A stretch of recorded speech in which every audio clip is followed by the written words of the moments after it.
لله نحمده ونستعينه ونستغفره ونؤمن به ونتوكل عليه ونعوذ بالله من شرور أنفسنا ومن سيئات أعمالنا من يهده الله فلا مضل له ومن يضلله فلا هادي له ونشهد أن لا إله إلا الله وحده لا شريك له ونشهد أن سيدنا ومولانا محمدا عبده ورسوله أما بعد فأعوذ بالله من الشيطان الرجيم بسم الله الرحمن الرحيم ونزلنا عليك الكتاب تبيانا لكل شيء وهدى ورحمة وبشرى للمسلمين آمنت بالله صدق الله مولانا العظيم وقال نبينا صلى الله تعالى عليه وسلم خيركم من تعلم القرآن وعلمه أو كما قال عليه الصلاة والسلام صدق الله مولانا العظيم وصدق رسوله النبي الكريم الأمين ونحن على ذلك لمن الشاهدين والشاكرين والحمد لله رب العالمين إن الله وملائكته يصلون على النبي يا أيها الذين آمنوا صلوا عليه وسلموا تسليما الصلاة والسلام عليك يا سيدي يا رسول الله وعلى آلك وأصحابك يا سيدي يا حبيب الله الصلاة والسلام عليك يا سيدي يا رحمة للعالمين وعلى آلك وأصحابك يا سيدي يا خاتم النبيين يا صاحب الجمال ويا سيد البشر من وجهك المنير لقد نذر القمر لا يمكن الثناء كما كان حقه بعد خدا بزرگ توئی قصہ مختصر بندہ پروردگارم امتی احمد نبی دوستدار چار یارم تابع اولاد علی مسلک حنفیہ دارم ملت حضرت خلیل خاک پائے غوث اعظم زیر سایہ ہر ولی اللہ رب العزت کی حمد و ثنا اور بارگاہ محبوب رب العالمین نے ہدیہ عقیدت و محبت تعظیماً تکریماً عرض کرنے کے بعد آج کا ہمارا خطبہ جمعۃ المبارک جو قسط وار سورہ نور کی روشنی میں چل رہا ہے، آیت نمبر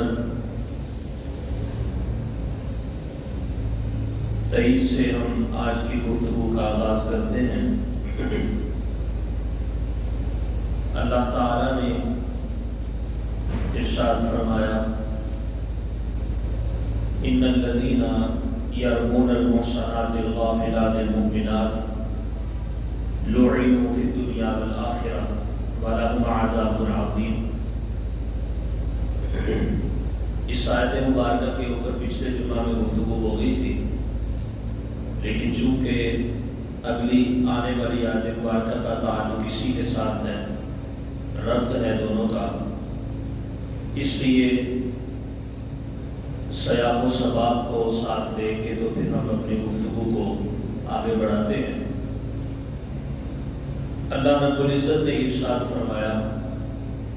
ان الذین یرمون المحصنات الغافلات المؤمنات، کہ وہ لوگ جو ان عورتوں کے اوپر الزام تراشی اور زنا کے بارے میں بہتان بازی کرتے ہیں کہ جو عورتیں شادی شدہ ہیں پاک باز ہیں، ایمان والی ہیں اور اس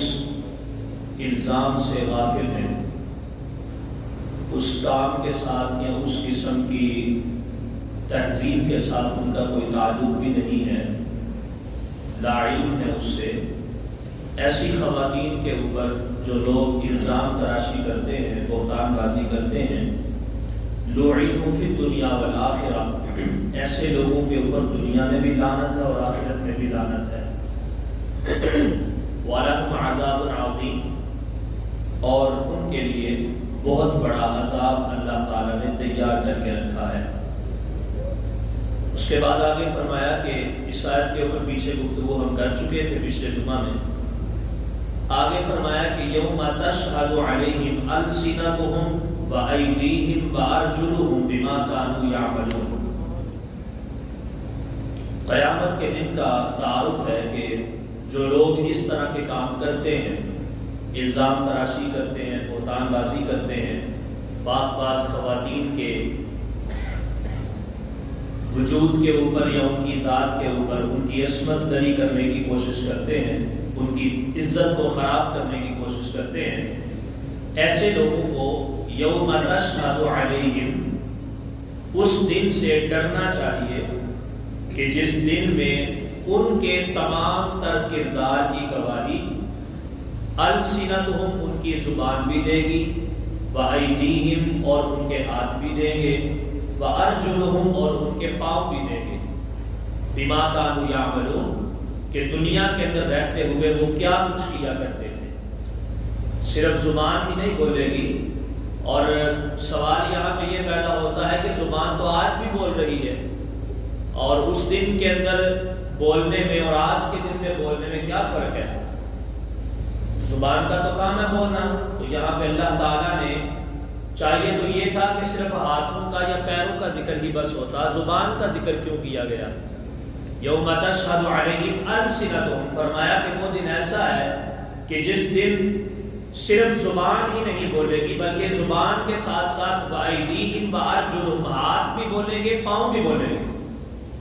تو ہاتھ اور پاؤں کا اس دن کے اندر بولنا تو سمجھ میں آتا ہے کہ ایک اچنبے کی بات ہے، تعجب کی بات ہے،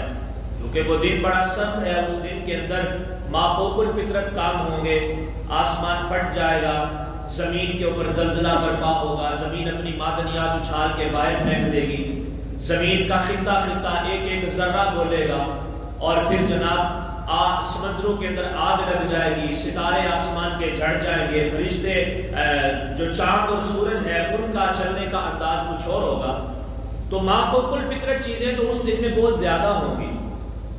تو ہاتھ اور پاؤں کا اس دن میں بولنا یہ تو کوئی اتنی تعجب کی بات نہیں ہے، لیکن زبان اس دن جو بولے گی وہ تو دنیا میں بھی بول رہی ہے، آخرت میں بھی بولے گی، تو آج کے بولنے میں اور اس دن کے بولنے کے اندر فرق کیا رہ گیا؟ کیونکہ اس کے اندر تو کوئی تعجب نظر نہیں آ رہا نا، یہ زبان تو آج بھی بول رہی ہے، اس دن بھی بولے گی، تو اس میں کون سی بڑی تعجب کی بات ہے؟ تو محدثین اور مفسرین نے فرمایا نہیں، آج کا اس کا بولنا اور طرح کا ہے، اس دن کا اس کا بولنا اور طرح کا ہوگا۔ جی پوچھا جی وہ کیسے؟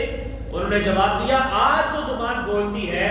وہی بولتی ہے جو اس انسان کا دل اور انسان کا دماغ کہتا ہے، لیکن اس دن جو زبان بولے گی نا وہ دل اور دماغ کی سن کے نہیں بولے گی بلکہ حقیقت کو بیان کرے گی۔ آج تو انسان کی زبان یہ ہے کہ یہ جھوٹ بھی بول سکتا ہے، اور جناب مختلف قسم کے معاملات کو تبدیل کر کے اپنی مرضی سے پیش کر سکتا ہے، سفید کو کالا، کالے کو سفید کر کے، رنگ تبدیل کر کے، بات کا انداز تبدیل کر کے، اس کی حیثیت کو چینج کر کے آج کے دور کے اندر تو یہ بیان کر سکتا ہے، لیکن قیامت کا دن ایسا دن ہوگا کہ اس دن میں اس کو اپنی زبان کے اوپر بالکل بھی اختیار نہیں ہوگا۔ زبان آج کے دور میں وہ بولتی ہے جو اس کو کہا جاتا ہے کہ بولو، لیکن اس دن میں زبان وہ بولے گی جو رب کہے گا، تو پھر زبان اس کے مطابق بولے گی۔ اس لیے کہا کہ تعجب ہے اس میں، صرف ہاتھوں کا بولنا حالانکہ ہاتھوں کی زبان نہیں ہے، صرف پاؤں کا بولنا حالانکہ پاؤں کی زبان نہیں ہے، یہ تمہیں تعجب خیز نہیں لگتا، لیکن زبان کا آج کے دور میں بھی، اس دور میں بھی بولنا، اس دن میں بھی بولنا تمہیں متعجب کر رہا ہے، تو تو اس میں فرق یہ ہے کہ زبان کا بھی آج بولنا کچھ اور ہے، اس دن کا بولنا کچھ اور ہے. لہٰذا اللہ تعالیٰ نے جو یہاں پر 3 انسانی جسم کے اعضاء گنوائے کہ 3 اعضاء بولیں گے، ان میں ایک زبان ہے، آدمی کا ہاتھ ہے، آدمی کا پاؤں ہے، وہ سب کچھ بتائیں گے یہ ہمارے ساتھ پکڑتا کیا تھا، اور پاؤں بتائیں گے یہ ہمارے ساتھ چل کے جاتا کہاں تھا، اور زبان بھی یہ بتائے گی کہ اس نے مجھے کس کس مقصد اور کس کس پرپس کے لیے استعمال کیا. وہ زبان اس دن اللہ کی مرضی کے مطابق بندے کی مرضی کے خلاف بول کے بتائے گی کہ باری تعالیٰ یہ دنیا میں یہ کہا کرتا تھا، یہ اس طرح کی بات ہوتی تھی تو اس کو تبدیل کر کے یہ اس طرح سے بیان کرتا تھا. تو فرمایا کہ زبان بھی جو ہے یہ تعجب والی بات ہے کہ اس دن اللہ کی بارگاہ میں بولے گی. تو فرمایا کہ یہ جو خواتین کے اوپر خاص طور پہ الزام تراشیاں کرتے ہیں یا لوگوں کی عزت کو اچھالنے کی کوشش کرتے ہیں. سابقہ ایک دو جمعے میں نے ذکر کیا تھا کہ کسی بندے کے ذہن کے اندر بھی یہ سوال پیدا ہو سکتا ہے کہ باتیں ساری عورتوں کی ہو رہی ہیں کہ خواتین کے اوپر الزام لگائے کوئی تو ایسے ہوگا تو مرد کہاں پہ جائیں گے. تو میں نے وہاں پہ ذکر یہ عرض کیا تھا کہ خواتین کے کردار کے اوپر چونکہ انگلی سب سے زیادہ اٹھتی ہے، ان کو اپنے ذاتی مقاصد کے لیے سب سے زیادہ استعمال کیا جاتا ہے. اللہ تعالیٰ نے اس لیے خاص طور پہ صرف خواتین کا ذکر کیا، لیکن اس ذکر میں ضمناً مردوں کا بھی ذکر ہے کہ دنیا کے اندر رہتے ہوئے کسی کی بھی عزت کو خراب کرنے کے لیے کوئی بھی اگر کسی کے اوپر الزام تراشی کرتا ہے تو جو سزائیں اللہ تعالیٰ نے خواتین کے ساتھ الزام تراشی کرنے کی رب نے بیان فرمائی ہے، وہی سزائیں اللہ تعالیٰ مردوں کے بارے میں معاملات کرنے والوں کو عطا فرمائے گا. تو اس لیے فرمایا کہ جو دنیا کے اندر نیک مردوں کے اوپر، نیک خواتین کے اوپر الزام لگاتے ہیں، اللہ کے نیک لوگ ہیں، صوفیاء ہیں، بزرگان دین ہیں، علماء ہیں، ائمہ مجتہدین ہیں، ان کے کردار کو گندا کرنے کے لیے اگر کوئی ان کو الزام دیتا ہے اور ان کی نسبت کسی غلط کام کی طرف کرتا ہے، حالانکہ ان کو پتہ بھی نہیں ہے ان کاموں کا، نہ وہ ان کاموں کے اندر خود کو جو ہے وہ ڈالنے کی کوشش کر دینا سوچ سکتے ہیں، اللہ تعالیٰ فرماتا ہے ایسے لوگوں کے اوپر الزام لگانے والوں کے لیے لعنت ہے، اور ایسے لوگوں کو دنیا سے بھی ڈرنا چاہیے، ان کو آخرت سے بھی ڈرنا چاہیے.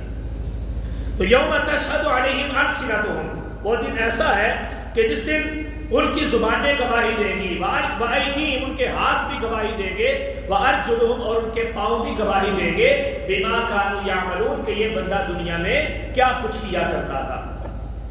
آگے فرمایا يَوْمَئِذٍ يُوَفِّيهِمُ اللَّهُ دِينَهُمُ الْحَقَّ، وہ دن ایسا ہے کہ جس دن اللہ تعالیٰ يُوَفِّيهِمُ اللَّهُ، اللہ تعالیٰ پورا جو ہے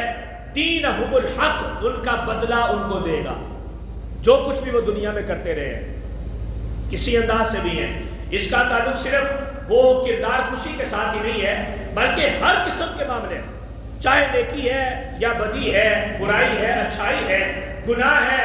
کچھ بھی معاملہ ہے، کیسا بھی کوئی بھی عمل ہے، اللہ تعالیٰ فرماتا ہے کہ اس دن میں نہ تو ہم کسی کی کوئی نیکی کو ضائع کریں گے، نہ ہم کسی کے گناہ کو جانے دیں گے،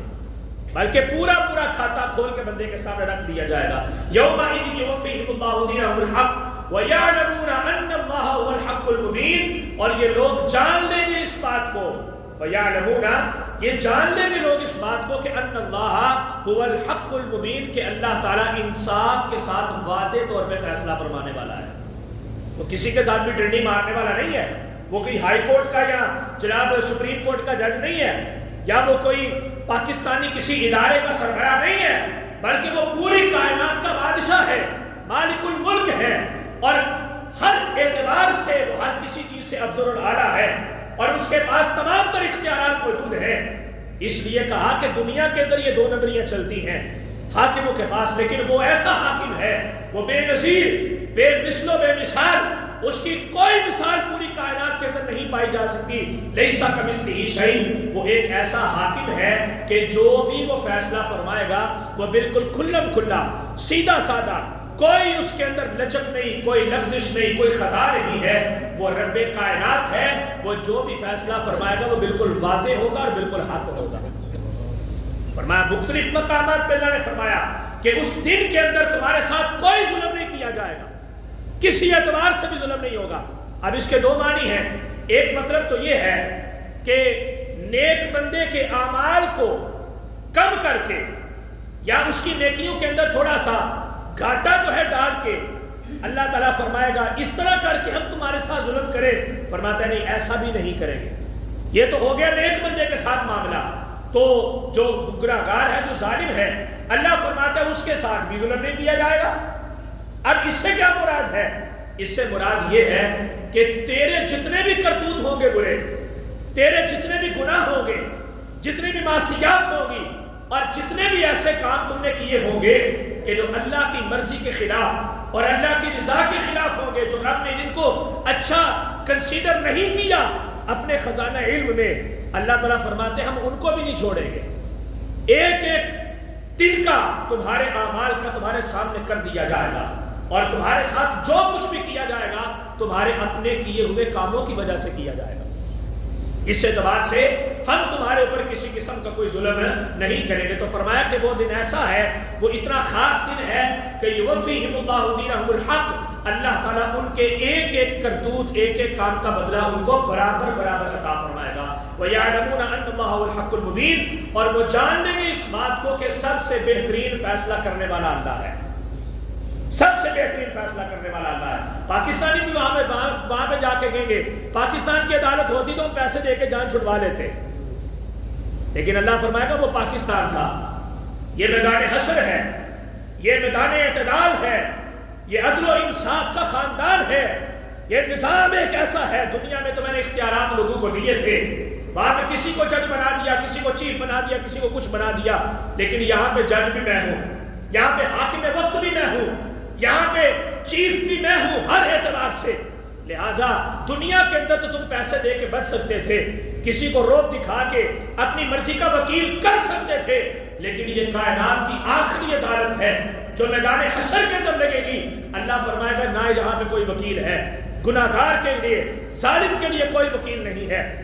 اور نہ اس کے ساتھ کسی قسم کا کوئی نرم رویہ جو ہے وہ اختیار کیا جائے گا، بلکہ ہر کسی کو اس کا برابر برابر اجر اور ثواب اور اس کی سزا جو ہے وہ دی جائے گی۔ اچھا صاحب یہ دروازے دونوں بند کر دیں۔ آگے فرمایا الخبیثات للخبیثین والخبیثون للخبیثات، الخبیثات نیک بری جو خواتین ہیں، ناپاک خواتین، للخبیثین ناپاک مردوں کے لیے، والخبیثون للخبیثات اور ناپاک مرد ناپاک عورتوں کے لیے، والطیبات للطیبین اور نیک عورتیں نیک مردوں کے لیے ہیں، پاک عورتیں پاک مردوں کے لیے ہیں، والطیبون للطیبات اور پاک مرد پاک عورتوں کے لیے ہیں۔ یعنی کہ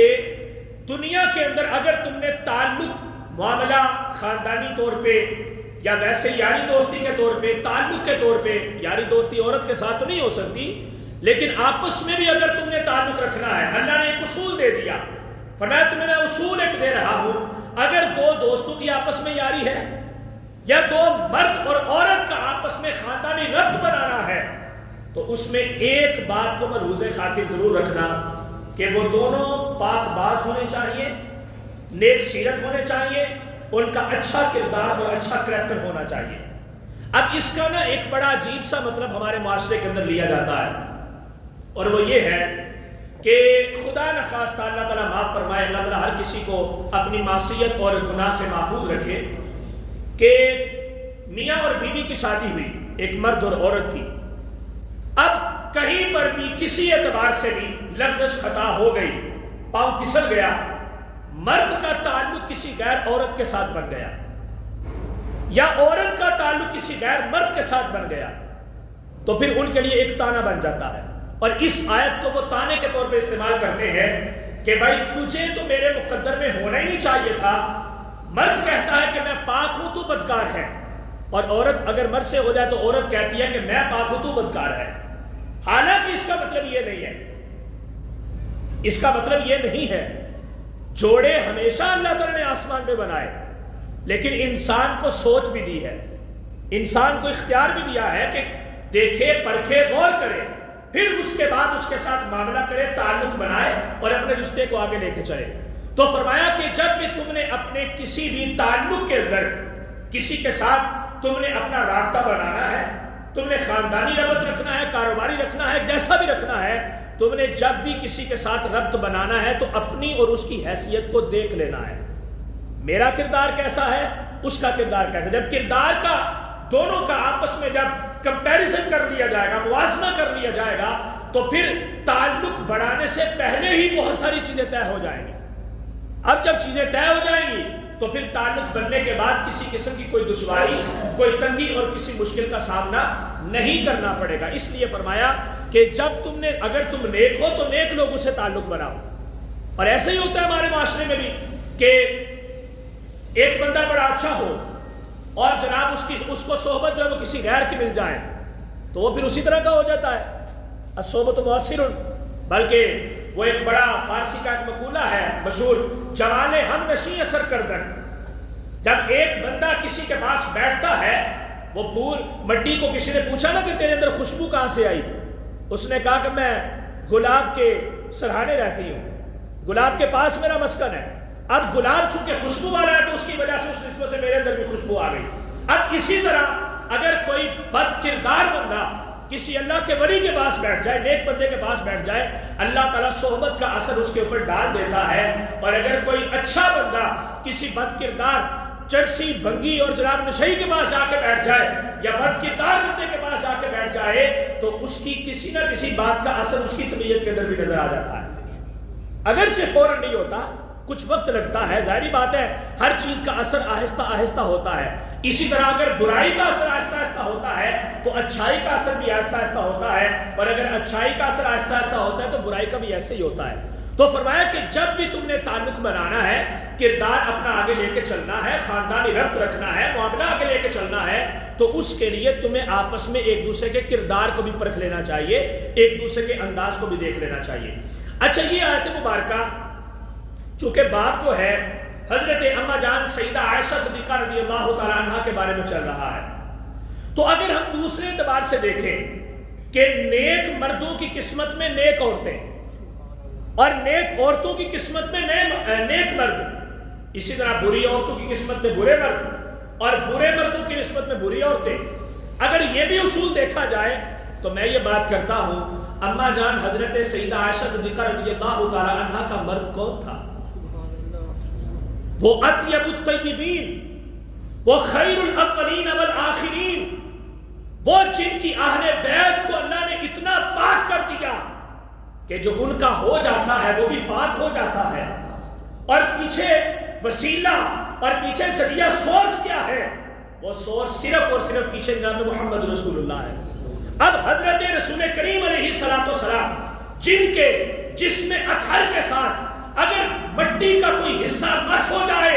تو وہ مٹی عرش اولی سے سب سے زیادہ قیمتی ہو جاتی ہے، کائنات میں اس جیسی مثل کوئی اور ملتی نہیں ہے۔ تو جو خاتون جس کو رب نے جس کے مقدر کو حضور کے مقدر کے ساتھ ملا دیا، جس کی نسبت حضور علیہ السلام کو مل جائے، وہ عورت کبھی ایسی ہو سکتی ہے کہ اس کا کردار غلط ہو جائے؟ نبی کریم علیہ السلام، پھر دیکھیں ایک بڑی مزے کی بات میں آپ کو بتاؤں، علامہ قرطبی نے تفسیر قرطبی کے اندر لکھا، یہ شان ہے حضرت اما جان سیدہ عائشہ صدیقہ رضی اللہ تعالیٰ عنہ کی، فرماتے ہیں کہ فَإِنَّ قَالَ بَعْضُ أَهْلِ التَّحْقِيقِ أَنَّ يُوسُفَ عَلَيْهِ السَّلَامَ لَمَّا رُمِيَ بِالْفَاحِشَةِ بَرَّأَهُ اللَّهُ عَلَىٰ لِسَانِ صَبِيٍّ فِي الْمَهْدِ، کہ جس وقت حضرت یوسف علیہ السلام کے اوپر تہمت لگی، وہ جو زلیخا نے آپ کو اپنی طرف متوجہ کیا اور 7 مقفل دروازے تھے جن کے اندر جا کے کمرہ تھا،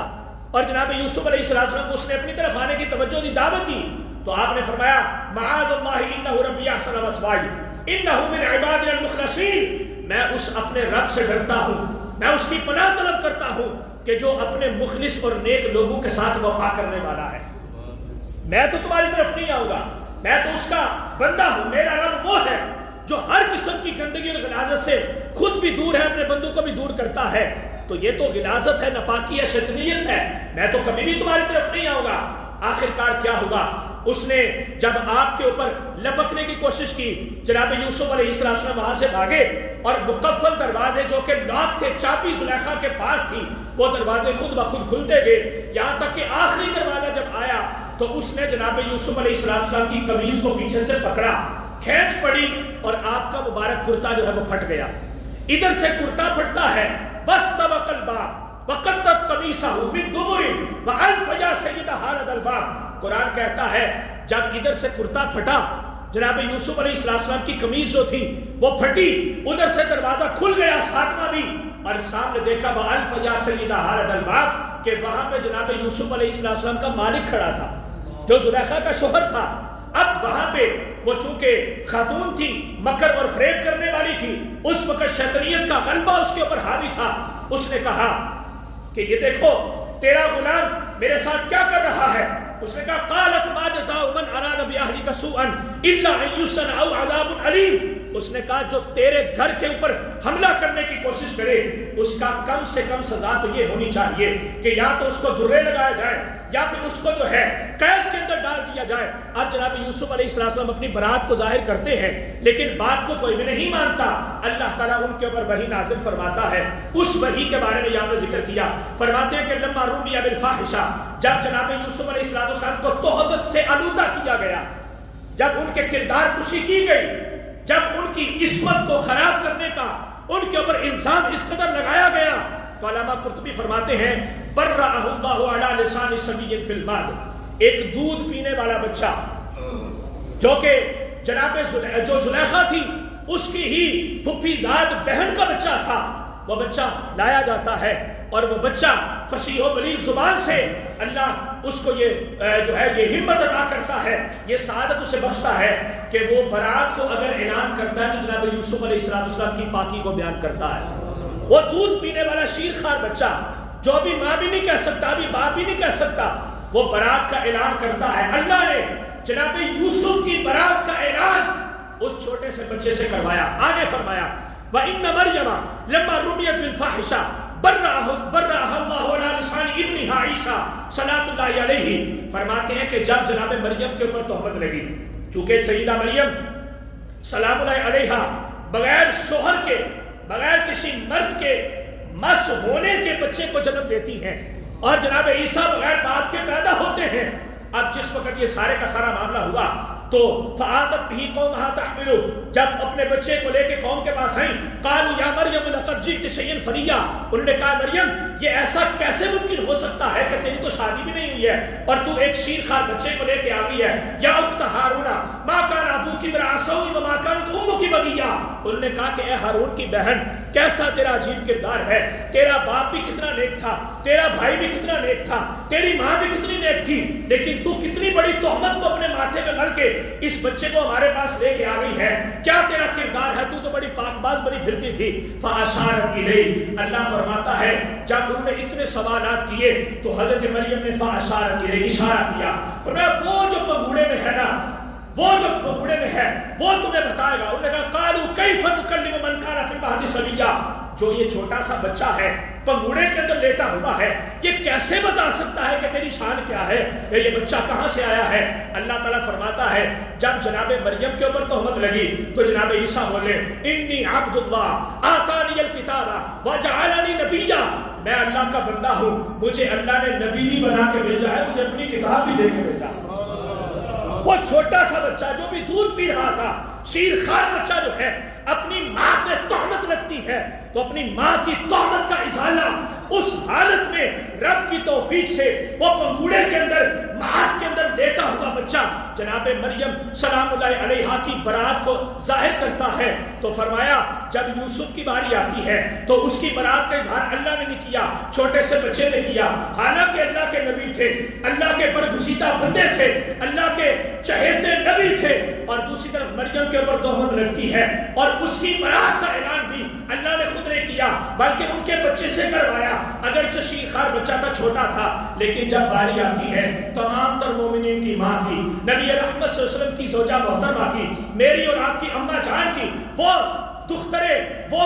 کے جن کے والد کو صدیق اکبر کہا جاتا ہے اور وہ زوجہ کے جن کے مالک کو امام الانبیاء کہا جاتا ہے، جب ان کی باری آتی ہے تو علامہ قرطبی فرماتے ہیں وَأَنَّ عَائِشَةَ لَمَّا رُمِيَتْ بِالْفَاحِشَةِ بَرَّأَهَا اللَّهُ بِالْقُرْآنِ، جب عائشہ کی باری آتی ہے تو اللہ نے حالانکہ حضور بھی اعلان فرما دیتے تو یہ کوئی کم نہیں تھا، لیکن حضرت عائشہ کی شان یہ ہے کہ ان کی جب برات کی باری آتی ہے تو اللہ رب العزت خود قرآن کو نازل فرما دیتا۔ یہ اتنی پاک، اتنی نیک سیرت، اتنی پیاری خاتون کہ جس کی برات کا اعلان اللہ کا قرآن کرتا ہے،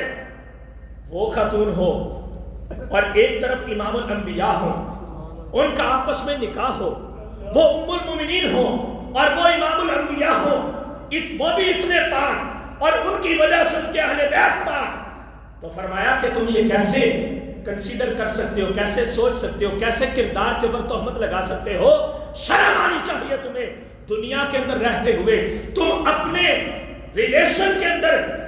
پاکی کا تم اعلان کرتے اقرار کرتے ہو، ناپاک خاتون کو برداشت نہیں کرتے، تو امام الانبیاء کے حرم کے اندر رب ایسی عورت کو کیسے برداشت کرنے والا ہے؟ تو رب نے حضرت سیدہ عائشہ صدیقہ رضی اللہ تعالیٰ عنہ کی برات کا اعلان کر کے صبح قیامت تک یہ پیغام دیا، یا نساء النبی لستن کاحد من النساء، کہ اے میرے نبی کی بیویوں، تمہارے جیسی پوری کائنات کے اندر کوئی عورت نہیں ہے، وہ چاہے جتنی مرضی بڑی برگزیدہ اللہ کی نیک بندی بن کے آ جائے۔ یہ حضور علیہ السلام کے حرم کی بات ہے۔ تو فرمایا کہ نیک خواتین نیک مردوں کے لیے، اور نیک مرد نیک خواتین کے لیے، اور پاک مرد پاک عورتوں کے لیے، اور پاک عورتیں پاک مردوں کے لیے، اولئک مبرؤون مما یقولون، فرمایا کہ یہ وہ لوگ ہیں جو پاک ہیں، پاک مرد پاک عورتوں کے لیے، پاک عورتیں پاک مردوں کے لیے، فرمایا یہ وہ لوگ ہیں مبرؤون مما یقولون، جو بکواس تم کرتے ہو یہ ان ساری تہمتوں سے پاک ہے،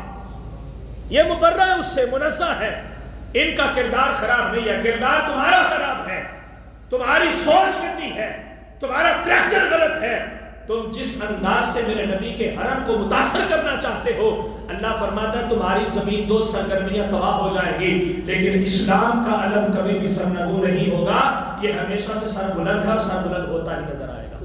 اولئک مبرؤون مما یقولون، یہ تمہاری اس طرح کی گندی اور غلیظ باتوں سے بالکل پاک ہے۔ لہم مغفرۃ ورزق کریم، اللہ رب العزت نے ان کو بخش بھی دیا ہے اور ان کو عزت والا رزق عطا فرما دیا ہے۔ یہ عزت والا رزق ہی ہے نا کہ قرآن 1500 سال گزر گئے، 1450 سال تقریباً، قرآن آج بھی موجود ہے اور اعلان کر رہا ہے کہ میرے مصطفیٰ کے حرم جیسا کوئی حرم نہیں ہے، میرے مصطفیٰ کی ازواج جیسی کوئی زوجہ نہیں ہے، میرے مصطفیٰ کی خواتین جیسی کوئی عورت نہیں ہے۔ اور قرآن مختلف مقامات پہ آج ہم کوئی ولی ہو، ہم تو مرد ایک علیحدہ رہ گئے، کوئی عورت ہو جائے، کوئی عورت ہو، کسی غوث کی والدہ ہو، کسی ابدال کی ماں ہو، کسی محقق اثر کی والدہ ہو، وہ ایک نیکی کرے گی، اس کو ایک کا ہی ثواب ملے گا، ایک کا ہی ثواب ملے گا۔ لیکن اللہ تعالیٰ نے ان کو فرمایا وَمَن يَقْنُتْ مِنكُنَّ لِلَّهِ وَرَسُولِهِ وَتَعْمَلْ صَالِحًا نُؤْتِهَا أَجْرَهَا مَرَّتَيْنِ، اے میرے نبی کی خواتین، اے میرے محبوب کی ازواج مطہرات، لوگ ایک نیکی کرے ان کو ایک کے بدلے 10 گنا اجر دیا جائے گا، لیکن تم اگر ایک نیکی کرو گی نا تو تمہیں ایک نیکی پہ 10 گنا نہیں بلکہ 20 گنا اجر دیا جائے گا، ڈبل اجر تمہیں ملے گا، ڈبل۔ باری تعالیٰ کس بات کا؟ فرمایا ایک اس بات کا کہ تم نے کام اچھا کیا ہے، اور ایک اس بات کا کہ تمہیں نسبت مصطفیٰ مل گئی ہے، نسبت مصطفیٰ مل گئی ہے۔ تو فرمایا کہ تم ایک نیکی کرو، اتنی عزت، اتنا کرم اور اتنا پاک رزق اجر جو ہے اللہ رب العزت نے ان خواتین کو عطا فرمایا۔ فرمایا اس لیے یہ لوگ جو ہے مبرہ ہیں تمہاری تہمتوں سے، تمہاری باتوں سے، ان کو تمہاری باتوں سے کوئی فرق نہیں پڑتا، نہ ان کی طبیعت پہ کوئی اثر ہوتا ہے۔ بہرحال خلاصہ یہ نکلا کہ نیک لوگ جو ہیں اللہ رب العزت کی حفاظت میں ہوتے ہیں، ان کو لوگوں کی تہمتوں کا اور لوگوں کی الزام تراشیوں کا، لوگوں کی باتوں کا فکر نہیں کرنا چاہیے۔ وہ کیا کسی نے کہا کہ ستارے چمک رہے ہوں اور کتا بھونکے نا، ایسا کیسے ہو سکتا ہے؟ ستاروں کو چمکتا دیکھ کے کتا بھونکتا تو ہے ہی ہے، تو جو ستارہ کتے کی بھونکنے کی وجہ سے ستارہ اپنی روشنی کو بند کر دے، اس کو کون ستارہ کہتا ہے؟ ستارہ تو وہی ہوتا ہے جو اپنی آب و تاب کے ساتھ چمکتا رہے۔ ساری رات کتے آسمان کی طرف منہ اٹھا کے بھونکتے رہتے ہیں، لیکن ستارے رب کے بنائے ہوئے قانون کے مطابق، اس کے دیے ہوئے ٹائم کے مطابق ٹائم پہ چمکتے ہیں، ٹائم پہ اپنا چمکنا بند کرتے ہیں، نہ کتے کی مرضی سے خاموش ہوتے ہیں، نہ کتے کی وجہ سے اپنے آپ کو چمکنا بند کرتے ہیں، اپنا ستارے چمکتے رہتے ہیں۔ اس لیے جو رب نے تمہیں نیکی کا ایک نظام دیا ہے، تم نے اس نظام کو جاری رکھنا ہے، تم نے اپنے کردار کو لوگوں کی باتوں سے آلودہ نہیں ہونے دینا، لوگ باتیں کرتے ہیں، کرتے ہی رہیں گے، کتا بھی بھونک بھونک کے خاموش ہو جاتا ہے، ستارے کو اس سے کوئی فرق نہیں پڑتا، تو اس لیے تمہیں بھی کوئی فرق نہیں پڑنا چاہیے۔ سیانے کہتے ہیں کہ جو لوگ پتھر مارتے ہیں نا، جو لوگ صاحب ظرف ہوتے ہیں، جو صاحب کردار ہوتے ہیں، آپ ترقی کی منازل کی طرف نکلے، کوئی آپ کا قمیض کا اگلا پلو پکڑ کے کھینچے گا، کوئی پیچھے والا پکڑ کے کھینچے گا، کئی قسم کی جو ہے وہ سازشیں ہوتی ہیں، کئی قسم کی باتیں، تم تو یہ کر لو گے، تم وہ کر لو گے، تمہارے ساتھ ایسے ہو جائے گا، تمہارے ساتھ ویسے ہو جائے گا۔ تو سیانے کہتے ہیں کہ جو کسی کے کردار کے اوپر پتھر مارتا ہے نا، تو صاحب کردار جو بندہ ہوتا ہے اسی پتھر کو پکڑ کے پاؤں کے نیچے لا کے اپنے قد کو بلند کر دیتا ہے۔ اللہ رب العزت نے تمہیں بڑھانا ہے، اللہ نے تمہیں یہ ساری قدرتیں عطا کرنی ہے، رب نے تمہیں صاحب کردار بنانا ہے، یہ رب کا قانون ہے۔ تمہارا صرف کام ہے کہ نیکیاں کرتے جاؤ، اچھے کام کرتے جاؤ، لوگ تمہیں کھینچے کے پیچھے اتارنے کی کوشش کریں گے تمہارے منصب سے نیچے، لیکن تم نے منصب کا خیال نہیں کرنا، تم نے صرف رب کو راضی کرنا ہے، رب کو راضی کرنا ہے، اور وہ رب پھر تمہیں وَيَرْزُقْهُ مِنْ حَيْثُ لَا يَحْتَسِبُ، وہ وہاں سے تمہیں کرم عطا فرمائے گا جہاں پہ تم نے کبھی سوچا بھی نہیں ہوگا۔ تو اس لیے لوگوں کی باتوں کی طرف جو ہے وہ دھیان اور توجہ نہیں کرنی چاہیے۔ اب آگے اللہ رب العزت نے ایک معاشرے کے اعتبار سے ایک بڑا خوبصورت دستور جو ہے وہ بیان فرمایا ہے، تو اب وقت اگر میں اسے شروع کر لوں تو پھر وہ وقت نکل جائے گا تو میں اپنی گفتگو کو مکمل نہیں کر پاؤں گا۔ بہرحال ہم اسی پہ اتفاق کرتے ہیں کہ لوگوں کی باتوں کی وجہ سے اپنے کردار کو خراب نہیں کرنا چاہیے، اپنے معاملات کو بریک نہیں کرنا چاہیے۔ اللہ رب العزت کا یہ نظام ہے دنیا کا، ہم تو ماڑے لوگ ہیں، ہم تو چھوٹے لوگ ہیں، ہمارا تو کوئی اتنا مقام اور مرتبہ نہیں ہے۔ آپ دیکھیں اللہ رب العزت کے نبیوں کے ساتھ لوگوں نے کیا کچھ کیا، لیکن انہوں نے اپنے آپ کو پیچھے نہیں ہٹایا اور رکے نہیں ہیں، جس وجہ سے آج بھی ان کا طوطی بولتا ہے، آج بھی ان کے کردار کی باتیں ہوتی ہیں، اور صرف اپنے ہی نہیں پرائے بھی ان کے کردار سے مثالیں لیتے ہیں اور اپنا کریکٹر ٹھیک کرنے کی کوشش کرتے ہیں۔ اس لیے ہم نے بھی اپنے کردار کو ان کے مطابق کرنا ہے اور لوگوں کی باتوں سے ڈرنا نہیں ہے، اپنا کام جو ہے وہ جاری رکھنا ہے۔ اللہ رب العزت ہمیں حق بیانی کی توفیق عطا فرمائے، حق کی معاونت کرنے کی توفیق عطا فرمائے، اور حق کے راستے کے اوپر چلتے ہوئے ایمان اور سلامتی والی ہمیں موت نصیب فرمائے۔ وآخر دعوانا الحمدللہ۔